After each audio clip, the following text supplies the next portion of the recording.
The word hemostasis comes from Greek, with heme or hemo, meaning blood, and stasis, meaning standing, static, still, or stopping.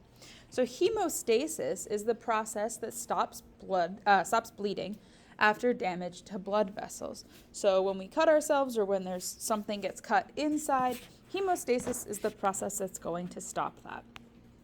Of course, sometimes our body can't stop the bleeding all on its own, so we may need to help. Otherwise, you can have some serious implications. There are 3 steps to the process of hemostasis that we're going to talk about. The first is blood vessel spasm, the second is platelet plug formation, and the third is blood clotting or forming the clot itself. The first thing that's going to happen is that the blood vessel is going to spasm, so it's going to kind of close up the ends and constrict, and it's going to start really right after you get cut for the first few minutes or a little bit longer. Platelets are going to release a biochemical called serotonin. We know serotonin, we've heard of serotonin when we talk about mood, but it does have other functions within the body. Serotonin is then going to cause the blood vessels to contract. I like to think of this as kind of closing off or pinching off the ends of a hose. So if there was water going through a pipe or a hose, you just kind of want to pinch off the ends. We're able to do this because if you remember, our blood vessels are made of smooth muscle, and so the smooth muscle will contract, which will kind of cause it to pinch off a little bit and slow down the blood flow or try to stop the blood flow. Of course, this is not effective for very long because we need blood to continue to go through that area. And so next we have a platelet plug that forms. Platelets are going to become sticky and adhere to rough surfaces. Remember that our blood vessel is made up, like I said, of smooth muscle. There are also collagen fibers and other connective tissue.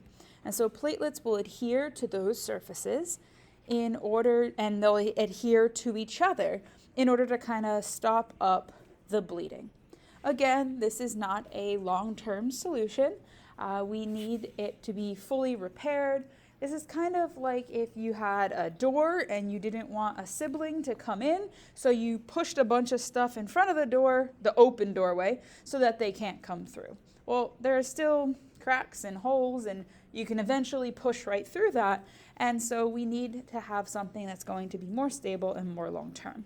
This is where blood clotting comes in. So I will show you on the next slide a long sequence or cascade of events that's going to eventually take fibrinogen, which is one of your plasma proteins, turn it into fibrin, and make a meshwork that the platelets can stick to a little bit better.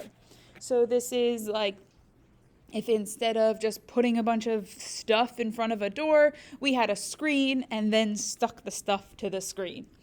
Fibrin is then also going to pull at the ends of the blood vessels or pull the ends of the severed blood vessels together so that then the blood vessel can go through the healing process. So these steps that we just talked about are not actually healing the blood vessel yet. They're just stopping the blood from escaping the cut or severed blood vessel.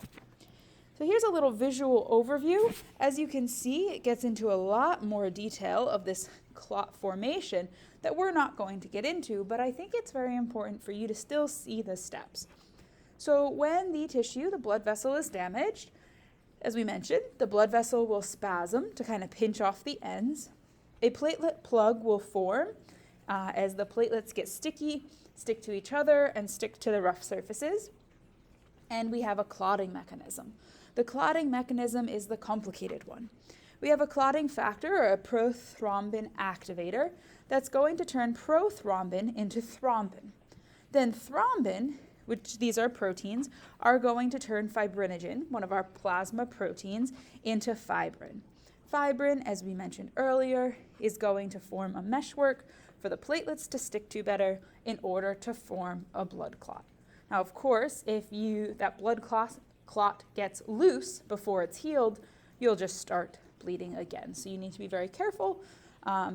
If you know where that blood clot is, for example, if you have a nosebleed, you need to let the blood vessels heal themselves before you try to blow your nose, and then you blow out the blood clot, and then your nose is bleeding all over again.